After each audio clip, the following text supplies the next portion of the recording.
vivió solo 47 años, dirigió las guerras independentistas de Venezuela, Colombia, Perú, Ecuador y creó a Bolivia. Mundialmente se le valora como uno de los militares más brillantes de todos los tiempos. Redactor de constituciones y proyectos de leyes, varias veces presidente, nacido en rica cuna y muerto pobre. Declinó la posibilidad de declararse emperador y el título que siempre prefirió fue el de Libertador. La biografía de Simón Bolívar.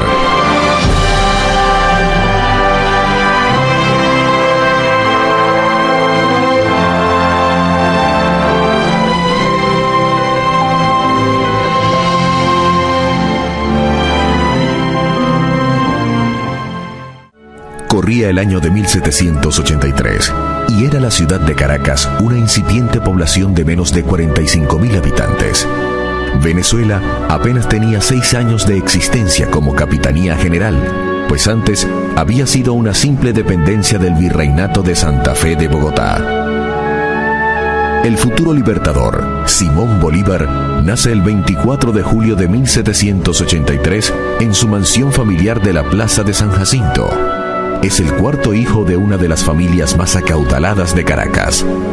Su fortuna alcanzaba para la época más de $8 millones. Como su madre está muy delicada de salud, la tarea de amamantarlo correspondió a 2 nobles esclavas negras, Matea e Hipólita, a quienes el libertador recordará siempre con cariño. El infortunio lo alcanzará tempranamente, pues tenía 3 años de edad cuando muere su padre, Juan Vicente Bolívar y Ponte, coronel del ejército español. 6 años después, pierde a su madre. Muy niño, comenzó a dar muestras de su carácter recio e indoblegable. Habiendo muerto su abuelo don Feliciano Palacio, su tutoría quedó a cargo de sus tíos Esteban y Carlos Palacio, con quienes no se entendía muy bien. Con solo 12 años, huye de sus tutores y terminó interno en casa del maestro Simón Rodríguez. Trasladado contra su voluntad, se resistió diciendo que de sus bienes podrían disponer, pero no de su persona, pues en esta solo mandaba él. Simón Rodríguez, declarado partidario de la independencia de España, resultará un personaje clave en su formación, pues primero que nadie descubrió en Bolívar sus excepcionales cualidades.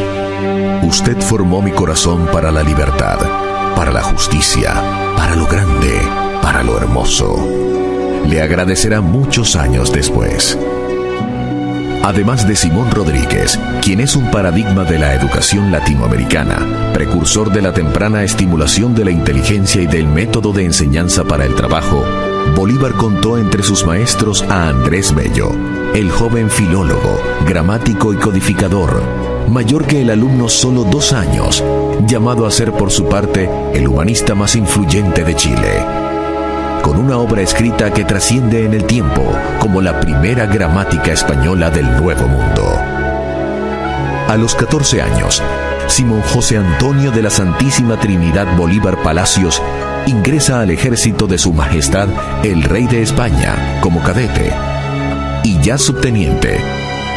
Se embarca en La Guaira, rumbo a Madrid, pasando por México y Cuba. Es el primero de una serie de viajes que completarán la formación del futuro estadista. La visión humanista del libertador se explica por la intensa actividad intelectual desarrollada en los años de su juventud, cuando en Madrid vivió en la casa del marqués de Ustariz. Bolívar pudo conformarse con las clases de etiqueta, esgrima y baile, imprescindibles para un joven de su clase social, pero se inclinó por los estudios literarios y científicos.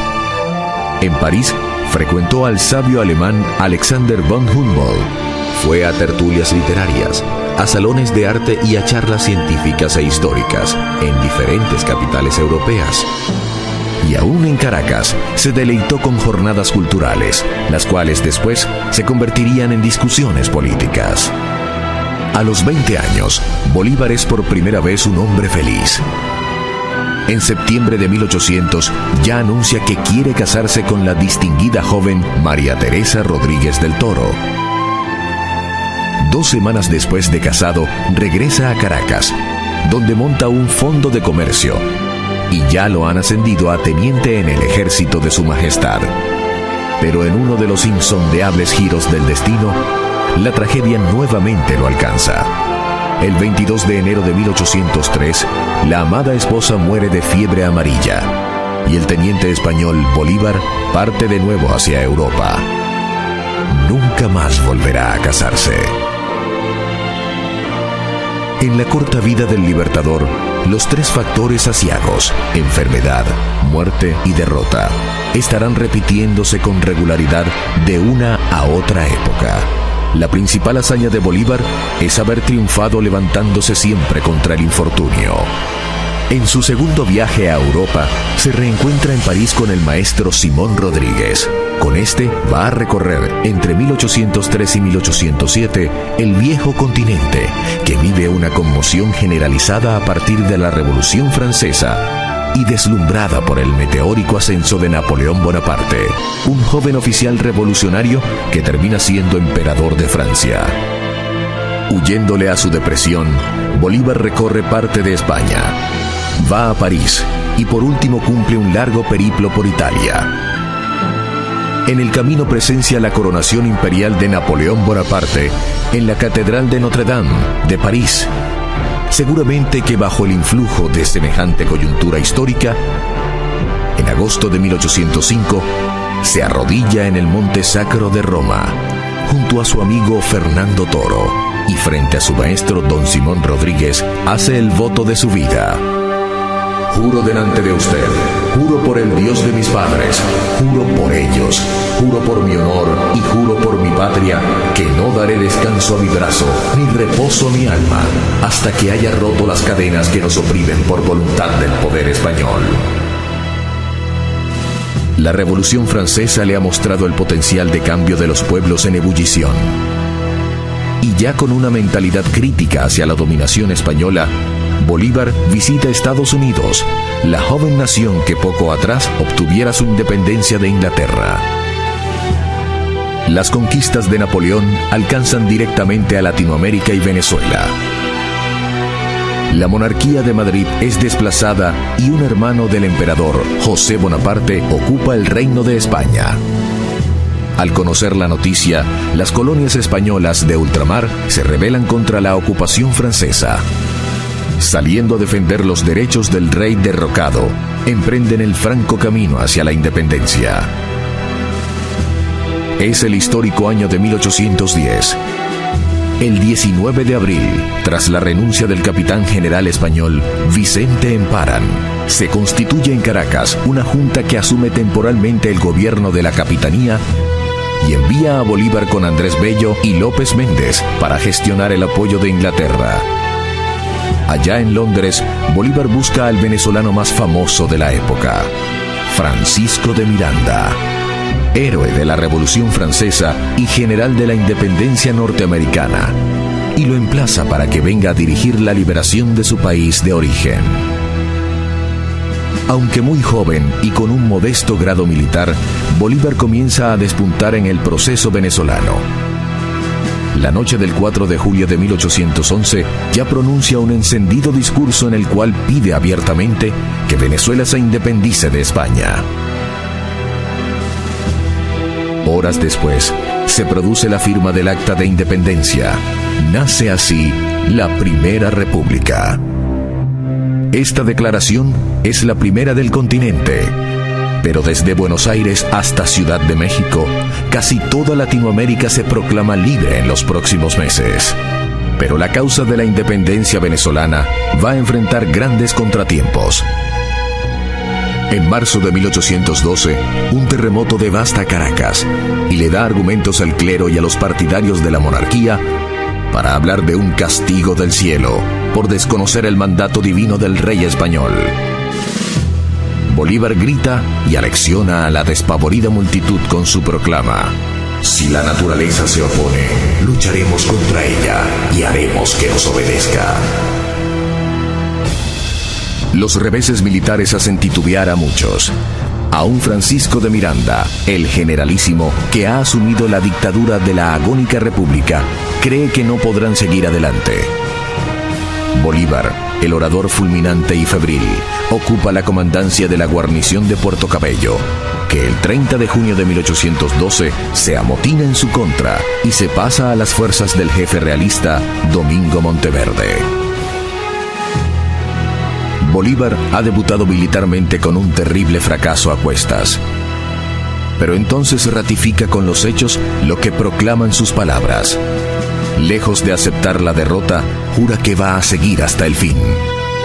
Es un hombre de solo 29 años, pero ya tiene claro cuál será su destino. Por eso no duda en detener al generalísimo Francisco de Miranda, quien ha capitulado frente a Monteverde. Capitulación que ellos interpretan como una traición. Bolívar desconoce su rendición y prosigue la lucha. La resistencia de Bolívar comienza ocultándose en Caracas, en la casa de su amigo el marqués de Casa de León. En agosto de 1812 logra salir de La Guaira, gracias a la gestión de su amigo, y va rumbo a Curazao. De allí parte a Cartagena. En noviembre del mismo año, 1812, desde Cartagena de Indias en Colombia, primero con alocuciones para los pueblos del sur y después con campañas militares, prosigue batallando contra España, porque en el futuro la causa de la independencia se librará contra la monarquía de Fernando VII, quien al volver al trono envía una expedición de 10.000 hombres para revertir el proceso emancipador de Venezuela. Aunque derrotado en Venezuela, Bolívar no se ha rendido y desde Colombia, entre diciembre de 1812 y febrero de 1813, desarrolla una vigorosa arremetida que le lleva a liberar varios pueblos de Magdalena, Barranca, Tenerife, Mompox, el Banco de Magdalena, Ocaña, hasta Cúcuta, en la frontera con el Táchira de Venezuela. Con respaldo de la Confederación Independiente de Nueva Granada, el 10 de marzo de 1813 invade a Venezuela por San Antonio del Táchira, iniciando la célebre campaña Admirable, que en pocos meses lo llevará de triunfo en triunfo hasta Caracas. Con un ejercicio sorprendente de la audacia, la optimización de sus escasos recursos y notables hazañas militares, va de Cúcuta a Mérida, donde por primera vez lo aclaman como libertador. De allí a Trujillo, luego a Guanare, Barinas, Araure y Valencia, hasta llegar a Caracas en octubre del mismo año. Al impulso de semejantes proezas militares, se instala la Segunda República Libre de Venezuela. El 15 de junio de ese mismo año, 1813, mientras avanzaba la campaña Admirable, había dictado su célebre decreto de guerra a muerte. Españoles y canarios, contad con la muerte, aun siendo indiferentes, si no obráis activamente en obsequio de la libertad de América. Americanos, contad con la vida, aun cuando seáis culpables. Ha lanzado este ultimátum para obligar a cada quien a tomar posición. Con ello quiere crear una conciencia de unidad nacional entre los venezolanos y obligar a los comerciantes españoles a respaldar la causa independentista. Es que un modesto comerciante de origen español, José Tomás Boves, se ha levantado como líder de los negros y mulatos y encabeza la reacción bárbara y brutal a favor de la monarquía española. Corren los terribles meses de la Guerra Cruel, 1813 y 1814. Boves, el psicópata de excepcional arrojo, caudillo natural de los llaneros, va demoliendo con terribles masacres la fortaleza de los patriotas. Bolívar y su Segunda República van ahora de derrota en derrota. El estadista colombiano Camilo Torres reconoce y enaltece su paradoja.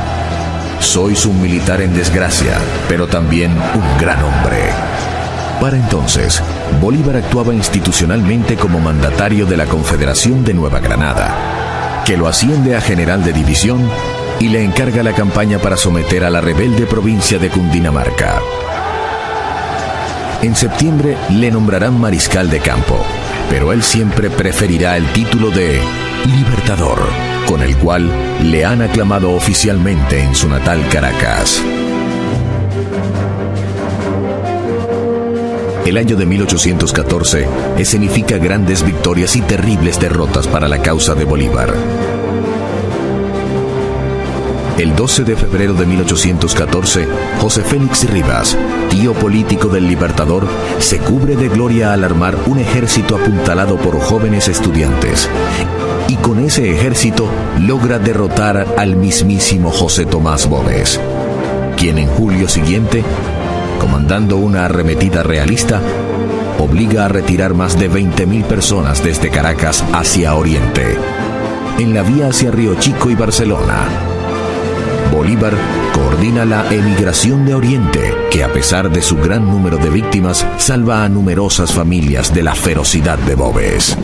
El destino produce una rara jugada. En la batalla de Úrica, de diciembre de 1814, los ejércitos libertadores son aniquilados, pero el gran caudillo popular de los españoles, José Tomás Boves, muere en una operación heroica dirigida por Pedro Saraza.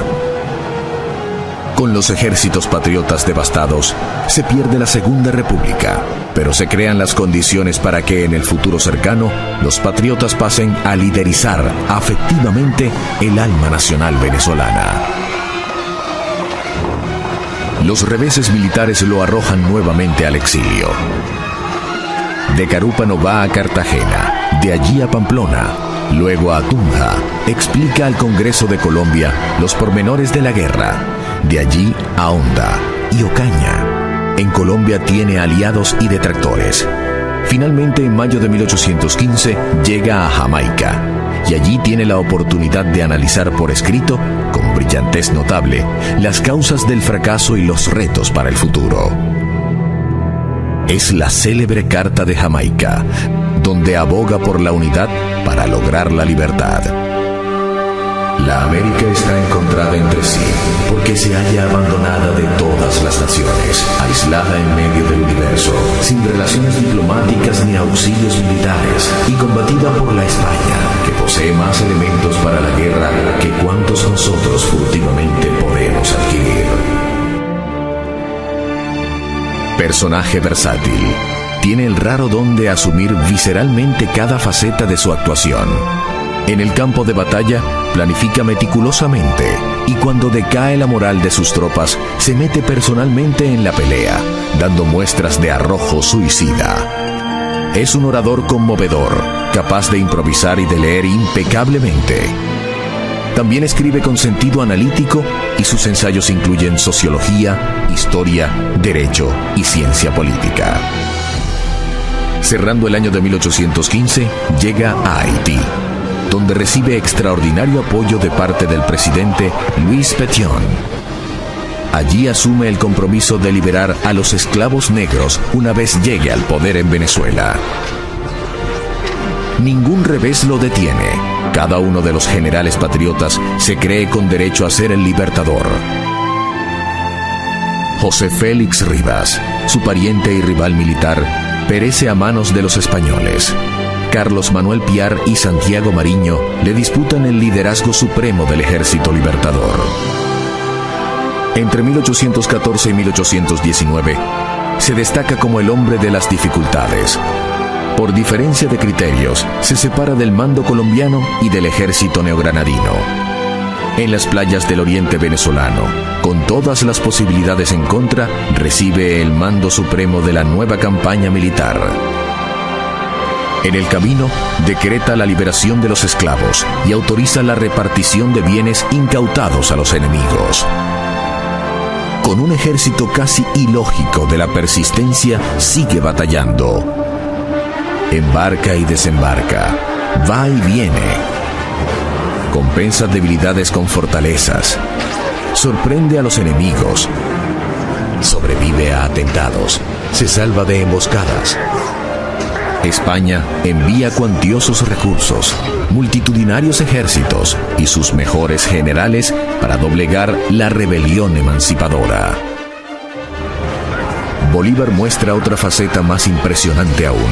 Tiene una fe destinista y fatal, ciega e inconmovible, y logra contagiarla a las tropas.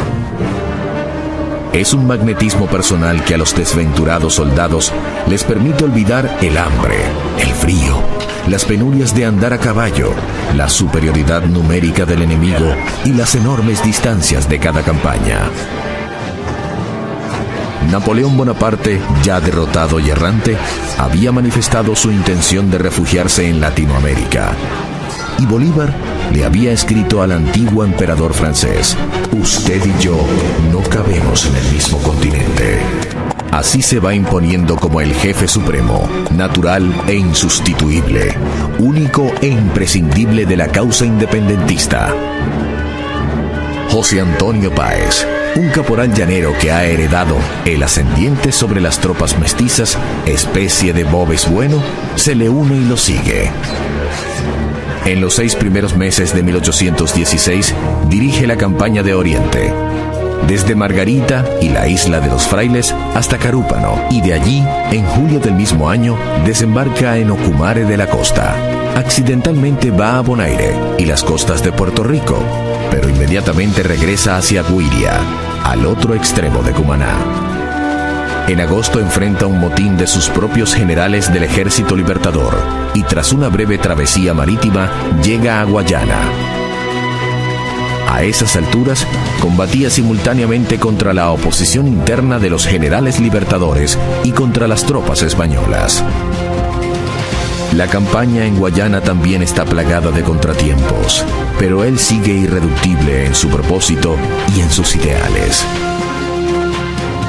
Para 1817 había un clima de anarquía en el ejército independentista que solo amainará cuando la justicia militar someta al general Carlos Manuel Piar a un consejo de guerra. Bolívar permite su ejecución para imponer el principio de obediencia y la línea de mando, indispensable para el avance de su causa.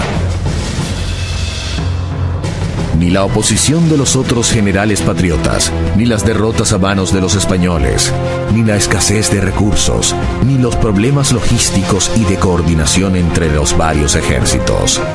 Nada medra su ánimo. De la Guayana sigue al llano, y de nuevo hacia Guayana, y San Fernando de Apure.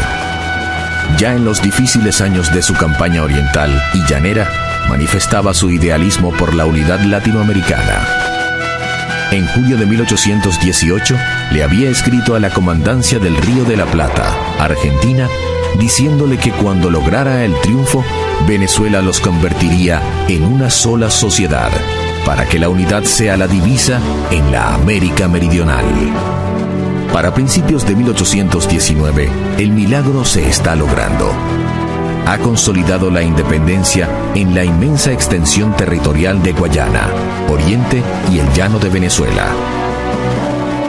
Y el 29 de enero convoca el Congreso de Angostura, desde el cual ya no solo reta a España, sino que advierte a Europa entera sobre la imposibilidad de restaurar la dominación borbónica sobre los pueblos americanos. La República de Venezuela, por derecho divino y humano, está emancipada de la nación española y constituida en un Estado independiente y soberano. De ese Congreso de Angostura nace el proyecto de República de la Gran Colombia, que comprenderá a Venezuela, Colombia y Ecuador. Ahora es un estadista que habla de democracia, contra los gobiernos personalistas y defiende los sistemas populares. Pero en vez de deleitarse con la victoria en Venezuela, se va a Colombia, porque teme una reinvasión española a través del vecino país. En territorio colombiano, deslumbra con sus proezas militares. En una penosa odisea de casi 4 semanas, logran cruzar sigilosamente, mal vestidos, con escasas provisiones, agobiados por el terrible frío y el hambre, la cordillera de los Andes y el gélido páramo de Pispa, y tras haber perdido muchos de sus soldados, caballos y mulas, caen por la retaguardia y derrotan en la batalla de Boyacá a las tropas del general Barreiro, a quien incluso hacen prisionero. Ha vencido sobre el frío y la muerte. En 1819 se consagra como uno de los jefes militares más grandes de todos los tiempos, con operaciones tácticas que aún se estudian en las academias castrenses del mundo entero. Se ha ganado así el respeto de la corona española, que acepta negociar un armisticio. En Santa Ana de Trujillo se reúne con el general realista Pablo Morillo y acuerdan una regularización de las hostilidades, con canje de prisioneros y un temporal cese al fuego. 10 años después de haber comenzado la pelea, finalmente está en condiciones de negociar con España. Cuando comenzó su gesta apenas dirigía cuadrillas de soldados sin uniformes, sin disciplina, descalzos y desarmados. Ahora comanda un verdadero ejército nacional y su política recibe apoyo diplomático y militar de Inglaterra, la otra gran potencia mundial que competía con España por la primacía en América. La tregua firmada entre Bolívar y Morillo permite la reorganización de cada bando con miras a la batalla final, que se va a librar el 24 de junio de 1821 en la Sabana de Carabobo. La batalla de Carabobo constituye una de las proezas militares más grandes de todos los tiempos. Los patriotas baten a un enemigo infinitamente superior en fuerza, en recursos logísticos, en caballos y armamento. La victoria es tan impactante que sella la independencia de Venezuela y debilita al imperio español en todo el continente. Progresivamente van alcanzando su independencia México, Guatemala y Santo Domingo en República Dominicana. Esta última proclama su intención de incorporarse a la Gran Colombia, presidida por Simón Bolívar. En adelante vive los años de su apogeo.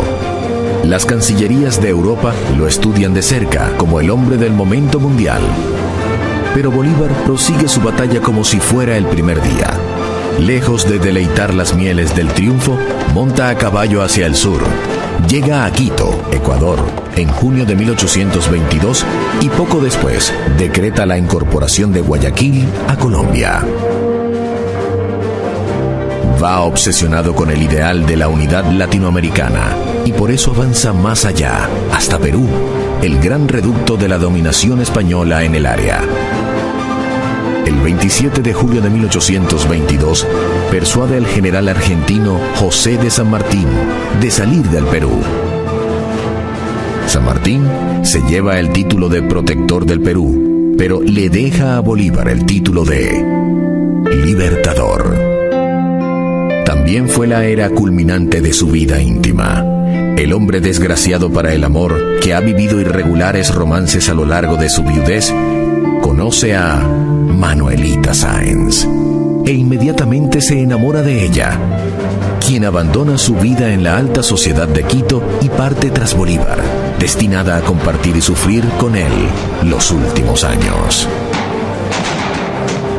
La campaña del Perú constituye la cumbre de su carrera militar y política. Bajo su mando directo en la batalla de Junín de 1824 y bajo el mando de Sucre en Ayacucho del mismo año, el ejército español queda definitivamente derrotado en toda Sudamérica. Se ha cumplido una de las proezas militares más grandes de todos los tiempos.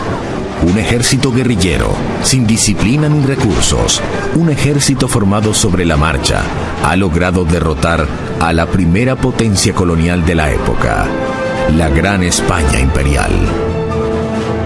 Uno de cuyos soberanos, Carlos V, decía que en su reino nunca se ponía el sol. 1825 va a ser en perspectiva el punto de quiebre. Alcanza el mayor poder porque incorpora Perú a la Gran Colombia. Crea a Bolivia como nueva república a partir de la secesión del Alto Perú, e Inglaterra reconoce la independencia de estos pueblos. A Bolívar lo aclaman multitudes enfervorizadas por donde quiera que pasa. Voluntariamente renuncia al título de dictador que le había conferido el Congreso peruano para lograr la independencia. Simbólicamente le restituye el poder al Congreso peruano en enero de 1825. Yo no puedo, señores, admitir un poder que repugna a mi conciencia. Tampoco los legisladores pueden conceder una autoridad que el pueblo les ha confiado solo para representar su soberanía. También rechaza la recompensa de $1.000.000 que el Congreso de Perú acordó entregarle. En su lugar, esta recompensa se va a destinar para la educación en Caracas y otras ciudades de la Gran Colombia. Y es que en la cumbre de su poder, Bolívar siguió aferrado a los ideales de independencia, cambio institucional y justicia social que motivaron sus luchas del comienzo. Por su conciencia social, había decretado la abolición de la esclavitud y ahora impuso que los bienes incautados a los enemigos se repartiesen entre la pobre soldadesca. También manda la repartición de tierras entre los indígenas, la abolición de los abusos de los caciques y, fiel a su ideal abolicionista, libera a los indios de la condición de servidumbre. Ratificando su conciencia civilista y su acatamiento del Estado de Derecho, ordena la devolución de los bienes confiscados a los realistas. Atrás ha quedado la etapa bárbara de la guerra y las medidas excepcionales, y el gran estadista que es Bolívar se reconcilia con su propia noción del derecho y la justicia. Pero siguen las dificultades. Al año siguiente, abril de 1826, su natal Venezuela se insubordina contra la Gran Colombia y contra el gobierno de Bolívar, a través del movimiento secesionista de José Antonio Páez, llamado La Cociata. El libertador tendría que volver en diciembre de ese mismo año a Venezuela para ejercer su natural autoridad y abortar la conspiración separatista. En mayo de 1826, Bolívar había convocado al Congreso Anfictiónico de Panamá, el cual esperaba se convirtiera en el punto de partida para un proyecto de unificación continental. Aunque contó con representantes de México, Centroamérica, Colombia, Perú, observadores ingleses, estadounidenses y de otras potencias, no logró cristalizar en grandes acuerdos. En parte por las presiones diplomáticas del gobierno norteamericano, presidido por John Quincy Adams, y en la Secretaría de Estado Henry Clay. Ya para entonces, Bolívar pensaba nombrar sendas comisiones que actuaran en Cuba y Puerto Rico. Para Cuba pensaba enviar a Páez y a Puerto Rico Antonio José de Sucre. Los Estados Unidos de Norteamérica parecieran destinados por la providencia para plagar de hambre y miseria a la América Latina en nombre de la libertad. Más allá de sus méritos militares y políticos, en Bolívar sobresale la visión futurista que apostaba por la unidad regional y continental para crear en Latinoamérica un polo de desarrollo integral. Presentía con notable agudeza que nuestros pueblos quedarían en desventaja frente al potencial militar, tecnológico y comercial de Estados Unidos. La suya fue una propuesta para equilibrar la balanza de poder en el continente. Creía en Latinoamérica fuerte, unida, autónoma y autosuficiente, con capacidad de mejorar el nivel de vida de sus habitantes e influir protagónicamente en el destino mundial. Pero la dimensión de su sueño conspiraba contra la posibilidad misma de materializarlo. En la época de las precarias comunicaciones, de las inmensas distancias en carruaje y a caballo, sin telégrafo ni ferrocarril, la enorme extensión de la Gran Colombia apuntaba contra su gobernabilidad. Era inevitable que Caracas recelara del asentamiento capital en Bogotá, que Lima aspirase a mantener la jerarquía de virreinato que había tenido en la colonia. Las rivalidades locales no se habían atenuado. En Ecuador, Guayaquil seguía recelando de Quito. En Perú, las élites tradicionales que no aceptaban la independencia de Bolivia. En Venezuela, José Antonio Páez. En Ecuador, Juan José Flores. Y en Colombia, Francisco de Paula Santander. Bolívar ha proseguido la forja de su proyecto. Él sigue soñando en grande, a pesar de que ya tiene muy avanzada su enfermedad, que su cuerpo está notablemente minado. Mantiene un ritmo agotador de trabajo. Dicta correspondencias, discursos, proyectos de leyes y providencias administrativas. Para seguirlo, se alternan varias amanuenses a la vez. Su horario es de 15 y 18 horas de despacho.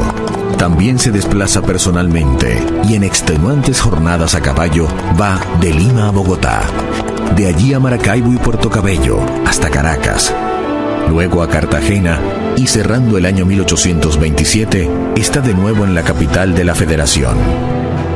En Bogotá, capital de la entidad que comprendía todavía a Bolivia, Perú, Ecuador, Venezuela y por supuesto Colombia, se desempeña como un magistrado civil, acatando respetuoso la autoridad del Congreso, incluso cuando ese Congreso toma decisiones contrarias a sus proposiciones.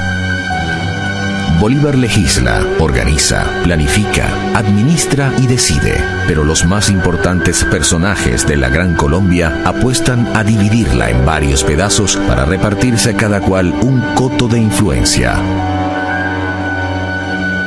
Las diferencias con Santander, el vicepresidente colombiano, provocan la ruptura. Con la salud minada, pues ya sufría frecuentes ataques de fiebre y delirio propios de su mortal enfermedad, Bolívar se mostraba dispuesto a dejar el poder, ofrecía su renuncia, pero el Congreso Gran Colombiano, por las mismas rencillas entre los jefes locales, la rechazaba. El eje de la discordia era la animadversión entre Páez, el dirigente de Venezuela, y Santander, el dirigente de Colombia.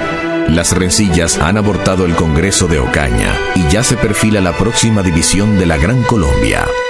Bolívar ahora se ve obligado, el 20 de septiembre de 1828, a asumir poderes dictatoriales en Bogotá.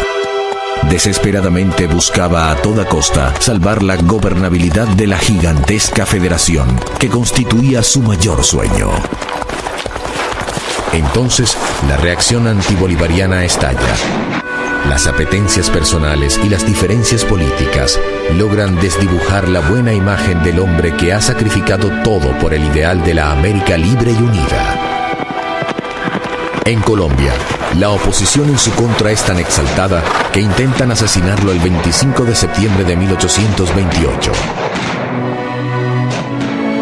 Esa noche, la valentía de su compañera, Manuelita Sáenz, le salva la vida milagrosamente. Lo hace saltar por un balcón mientras ella sale a encarar a los asesinos.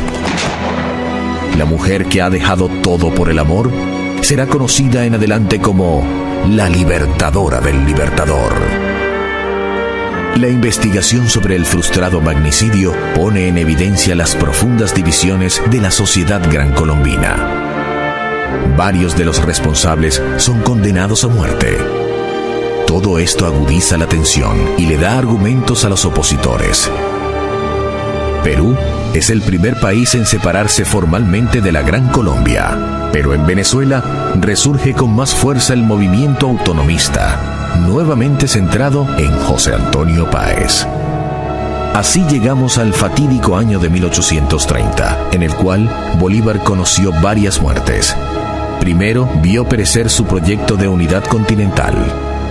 Después, constató cómo muchos de sus más antiguos colaboradores se manifestaban en su contra. Perdió a Antonio José de Sucre, asesinado por los enemigos precisamente para impedir que sucediera al Libertador. Perdió el poder. Su presencia fue prohibida en Venezuela y, por último, perdió la vida. En enero de 1830 se había instalado un Congreso Constituyente en Valencia, Venezuela, el cual, tras varios meses de sesiones, acordó separarse de la Federación y suspender relaciones con Colombia mientras Simón Bolívar permaneciera en el territorio de ese país. Ya en los últimos meses, es un hombre muy debilitado. Había perdido mucho cabello, tenía las mejillas hundidas, los ojos sin vigor. Parezco un viejo de 60 años, confesaba entonces. El 3 de mayo de 1830 dejó la presidencia de la también agonizante Gran Colombia. Se despide de Manuelita Sáenz con una ferviente carta. 5 días después, inició viaje por el río Magdalena y en Cartagena, para mayor aflicción, se enteró de la muerte de Sucre. Su último viaje fue también el más triste. Buscaba salir de Colombia para embarcarse hacia Europa y morir en el exilio, pero la gravedad no le dio tiempo. estaba profundamente deprimido. Se comparaba con Cristo y el Quijote, concibiéndolos como otros soñadores de imposibles. He arado en el viento, he sembrado en el mar, he sido víctima de mis perseguidores, que me han conducido a las puertas del sepulcro. Yo los perdono. El 6 de diciembre hace una parada forzosa en Santa Marta y se aloja en la propiedad de don Joaquín de Mier. Lo recibe en silla de brazos su amigo, el médico Próspero Reverén. Venía pasando una temporada de angustia, agotamiento y espanto. Atribuía a la bilis el tormento de su gastada humanidad. Padecía gastroenteritis, cólicos, dolores de cabeza y trastornos digestivos.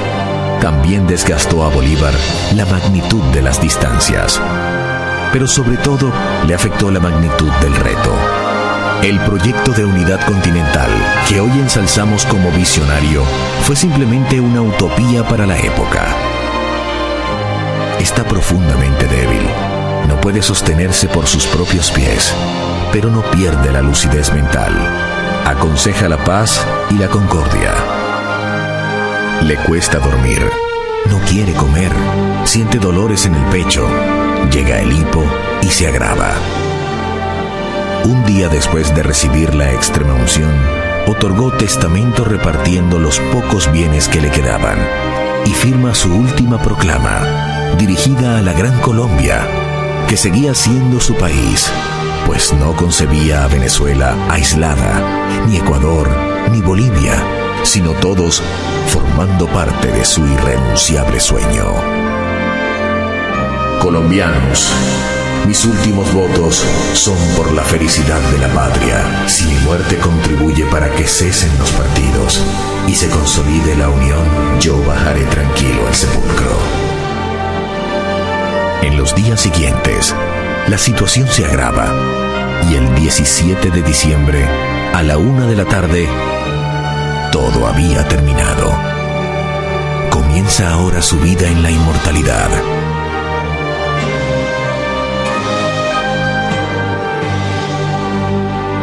Al morir Bolívar, ya había perdido casi toda su fortuna familiar e incluso vestía una camisa prestada por el dueño de la Quinta San Pedro Alejandrino, el propietario español don Joaquín de Mier. Por casualidad, el peor adversario de la Corona de Madrid murió acogido en la caridad de un ciudadano español. Tampoco tenía pasaporte porque le habían despojado de su nacionalidad de origen y buscaba afanosamente cruzar el Atlántico para exiliarse lejos de América, el continente que lideró por varios años. Todo tan contradictorio y dramático como la vida entera de Simón Bolívar, el libertador.